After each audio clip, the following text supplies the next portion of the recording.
What's up, everyone? And today I'm bringing a deck profile on my Agents. Now, Agents is a very interesting deck profile. If you don't know, the most popular one can summon a bunch of monsters from the deck for almost free. And it's a pretty interesting deck, and let's just get right into it. First, I run 3 Agent of Mystery Earth. Whenever Agent of Mystery Earth is normal summon, you can add 1 Agent monster from your deck to your hand, except Earth.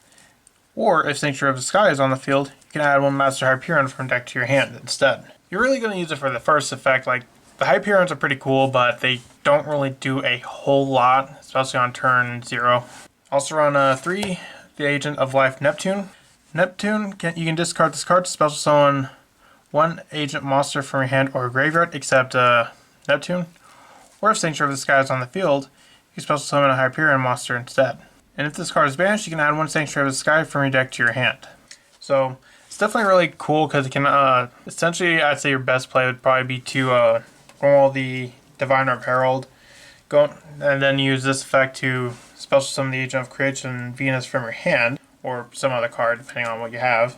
Also run the 3 Agent of Creation Venus. You pay 500 life points, special summon Mystical Shine Ball from your hand or deck. And that is not once per turn. So if you can use this effect 3 times, summon all 3, then use an effect to send them back to the deck. Then you can use this effect again to summon them all 3 back. So yeah, this deck can just summon. And the card that can do that, the Agent of Destruction Venus. Venus, you can banish 1 Agent of Creation from your graveyard, special summon this card from your hand, and you can pay life points on multiple of 500. Then for every 500 pays, target 1 of your Mystical Shine Ball that is banished on the graveyard, special summon it.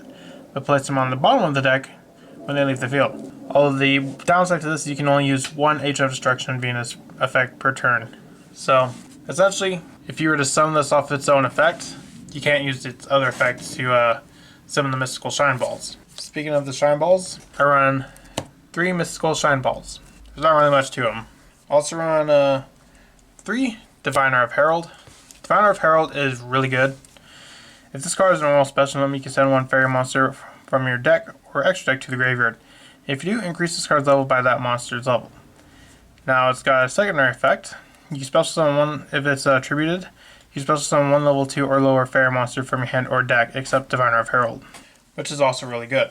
Considering Earth is a level 2. So you can use it to essentially dump a card, then you can attribute it to get the Earth. And I'll get to the card that does that in a second. First, I also run 1 Majesty Hyperion. This one you can special summon this card from your hand or graveyard by banishing 1 Agent monster from your hand, field, or graveyard. Any battle damage you take from battles involving your fairy monsters is also inflicted to your opponent, and once per turn you can banish a fairy monster from your hand or graveyard. Target 1 card in either graveyard, banish it. Also run 1 Master Hyperion, which is very similar. You can banish a light. You can special summon this card from your hand by banishing 1 Agent monster from your hand or field or graveyard.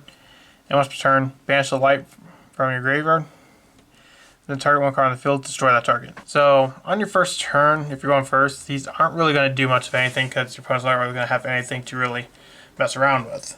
Unless it's tier elements, then they have Havness. Also run the 1 Trias Hierarcha. This is usually what I send off of the Diviner of Herald, because during the main phase, if this card is in your hand or graveyard, quick effect, you tribute up to 3 fairy monsters, special summon this card. Then you can apply the following effects in sequence depending on how many cards you attributed. 2, you can destroy 1 card your opponent controls. 3, draw 2 cards.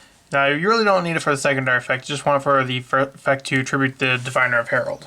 Also run 3 Herald of the Orange Light, 3 Ash Blossom Joy Spring, 3 Droll Lockbird, and 3D DD Crow for my hand traps.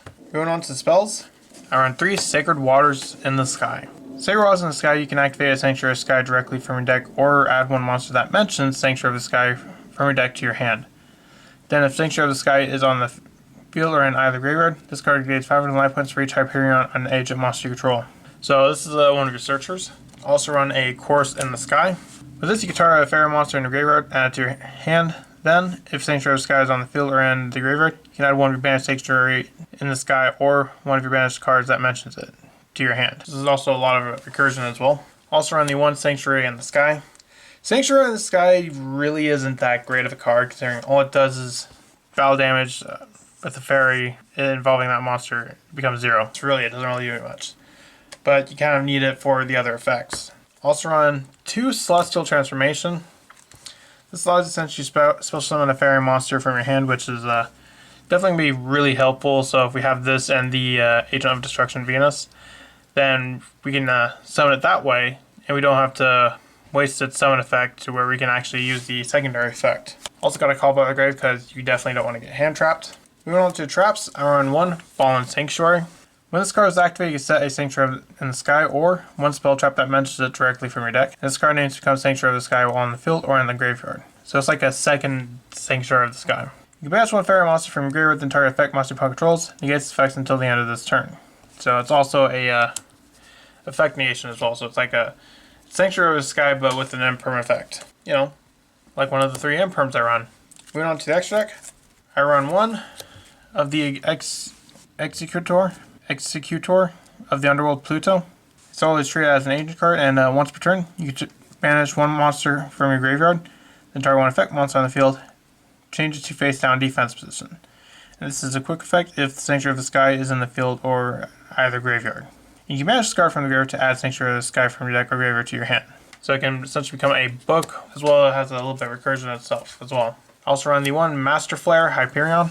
You can send 1 agent monster or 1 monster that mentions Sanctuary in the Sky from your hand, deck, or extra deck to the graveyard.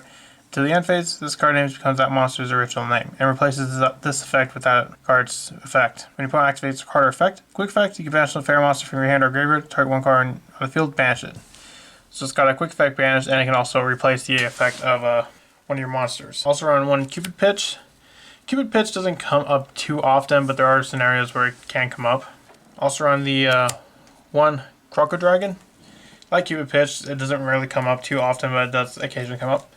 I run 1 Baron de Fleur. This is actually the synchro I actually brought out the most, because it's actually fairly easy to get out.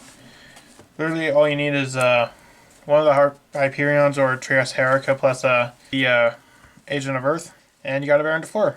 Also got 2 Protector of the Agent's Moon. If this card is linked someone, you can send 1 Sanctuary in the Sky or 1 card that mentions it from your deck to the graveyard. And if the Sanctuary of the Sky is in the field zone or either graveyard, you can add 1 Agent Mystery Earth from your deck or graveyard to your hand instead. You can also tribute a fairy monster to target 1 card your opponent controls, destroy it. So this card is good going first, going second. Can essentially get you 1 of your cards into the graveyard, which could be pretty important. Or you can use it to get Earth to normal summon if you haven't used normal summon already.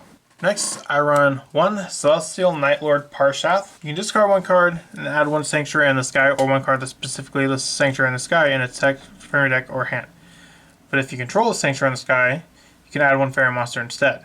And if another fairy monster control is sent to the graveyard, you can banish the fairy monster from your graveyard, special summon 1 fairy monster from your hand whose level is higher than the banished monsters. Definitely a pretty good card to have, and it can really get you to the card you want the most. Also run the 1 Link Spider and the 1 Link Rebo because we got the Mystical Shine Balls in there, level 1s. Can't really use them for a whole lot of stuff. Also run the 1 IP Masquerena, the 1 Herald of Mirage Lights, pretty good card. And lastly, I run the 1 Borrelsword Dragon, the 1 Access Code, and the 1 Apollosa to round out the extra deck. So what do you think of agents? Think they're pretty cool? Let me know in the comments, and I'll see you in the next video I make. Bye.